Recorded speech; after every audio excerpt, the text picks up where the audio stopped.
So, journalists can fight you. Your fellow It is nationals. so common. It's so common, you know. Are they directly fighting you, or they are being used to fight you, from your experience? That you wouldn't tell, but I think maybe they were being used because, you know, for people to gang up and say, we'll bring him down, and what. And I saw it. Some of them, even when I came back as a national team coach, they continued.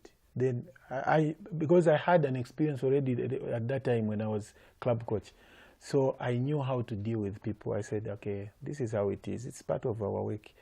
So you have to face these people. And apparently I can say they are highly professional people in this industry, in the journalism, who have gone straight with what they say. I have seen the criticism which some people will put, some journalists will put there, and when I read it, I've convicted myself. I say, I think this is true. I should have done it the other way. But there are people who will, when whatever they are saying has no substance in it, you find even the twisting of their words, you could see this is where they are trying to go, which has been so unfortunate in our industry, because, you know, we need the media, we need the people, you people, to build the game by telling the truth. If you tell me the truth, I have no problem. But if you are just there to pull me down, like you said, then it is unfortunate. Tell me something. What did you think coaching was when you actually started as a player coach in 1998 at Nchanga Rangers? Fortunate enough, I had a great mentor, Willie Piri, and I went through Wedson Nyirenda. I went through the great Fred Muller. I went through the late Dick Chama. I went through the hands of Boniface Simtowe. Great coaches of this land. The great Samuel Zumunjovu, and many other coaches who I think as a player I went through, and I thought they did their part on me. And coaches I've worked under as an assistant coach, Phaeton Simukonda, one of the best. I worked under Wesley Mondo, very good coach. I worked under Wedson Nyirenda again as a player and as a coach. I worked in South Africa. I worked under Philip Trozier. I worked under Baji Bain in Cape Town. These are great coaches, and Troti Moloto, who is now the technical director of Sundowns. You see, I learned a lot of things, and I think what has made me click even as at now is the transition. How I transited from a football player into coaching mattered most.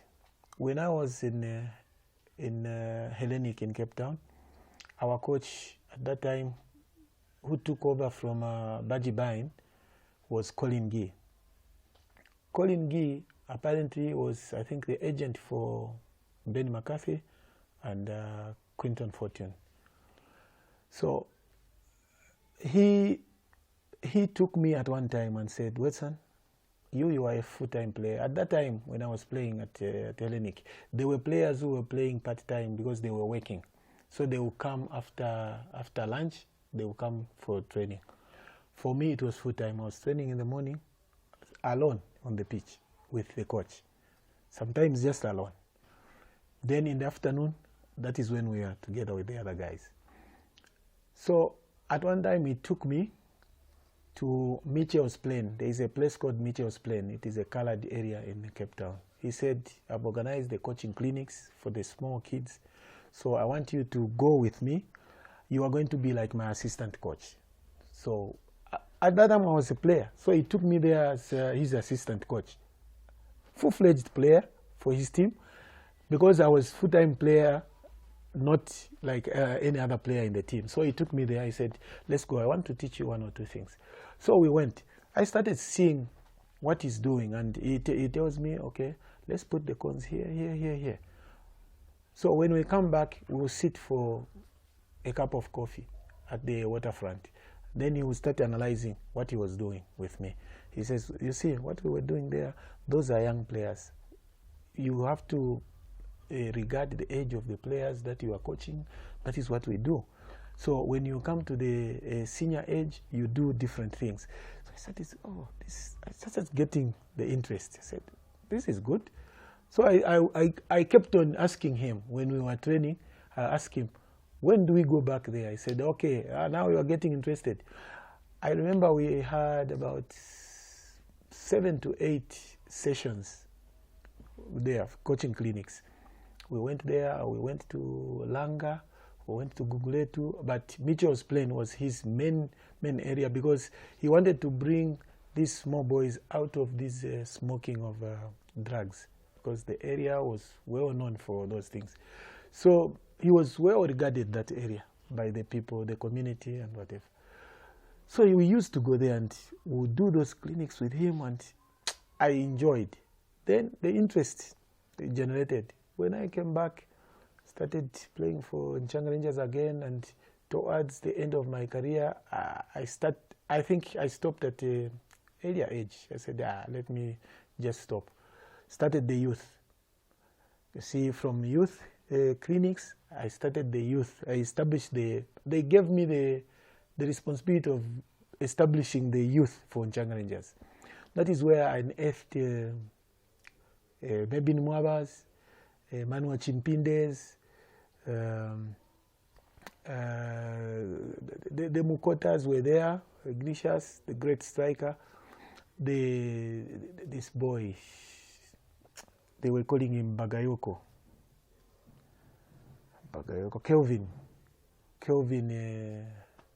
what's this? I've forgotten his surname. And those are players that came through my hands, and they went through, and I brought Mebin to Zesco. When I went to Zesco, I brought Mebin from Nchanga Rangers, and he's been at Zesco up to now. And I think my coaching got boosted more when I was the player coach at Nchanga. We went into win the league with Nchanga Rangers in 1998, and then I saw a lot of things from Coach Fordson Kabole, and he kept on mentoring me. Well, Wedson, you don't do this in coaching. You know, when you are a coach, you are a father. When you are a coach, He used to tell me a lot of things, and I moved on. I said, okay, 2001, let me try somewhere else. Apparently, I applied for head coach job at City when it was advertised under Cavmont Bank. And I passed well in those interviews, and I was told that I was the best candidate, but they needed to have 2 coaches from the same interviewees. And Wesley Mondo was also, they said he was good, but they cannot give me the head coach job because of age. He's 2 years older than you. So we think it can be bad, but having the 2 of you is what we want. So if you want the job, to be assistant to him, but not much of a difference in terms of the enumeration. Yeah, so they said, okay, if you want. But since I wanted to move on, I said, okay, let me now move from youth coach to assistant coach league. It is better. I will learn something from the same guy. Okay, then I came. I found Wesley was good. We were like brothers, and we worked together very well until the time when he got sick, when he was with the under-20 national team in South Africa. And the team remained with me. I continued. Unfortunately, you have to make sacrifices in football. I cannot fail to mention this. At City of Lusaka, the first year, 2001, was good. Everything was smooth, good payments. Second year, 2002, unfortunately, I could not get the salaries. No money. I stayed 3.5 years at City without getting paid. How did you take care of your family? God's grace. What did God's grace do for you, sir? You've got bills that you need to pay. At least the bills were being, you know, City of Lusaka was a community team. We had great people there, like Mr. Masie, the late. And so he's so rest in peace. We had Mr. Sanden Konde, the SG. We had these Chifumu Bandas, and the Rishomas. Those people, really, the club did not have anything. And I understood. I wanted to coach, the passion for coaching. I said, okay, I'll move when time is right, but let me continue coaching. But you should have made a lot of money as a player. Then you stocked up, then you were able to take care, then you could forgo a salary for 3 years. Getting? And you have a lot of bills, like you said, children to take to school, nephews, nieces, under your care. And, you know, there isn't much money that we were getting at that time. And luckily, those people at City, those members, they were helping. They will come. Somebody will just come today. Wedson, do you have something? I said, you know, we don't get paid here. So they will give you a check. You go and pay your rent. They give you something for your school children, and then the rest will solve itself. 3.5 years. You have to sacrifice. You don't get it easily in football. You have to pass through some of these things.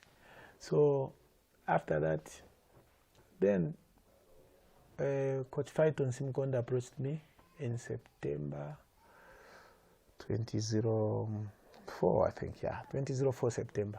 He approached me and said, Wedson, I think I need your help. I need an assistant who I can trust, who is loyal. Even when I'm not there, I know the job will be done. So can you be of help? I said, I think I'm tired with what I'm doing at City. Let me move on. So I resigned at City, and then I started asking for my monies. They couldn't. I ended up taking them to court to get my monies. And I did. I did get the monies through the courts.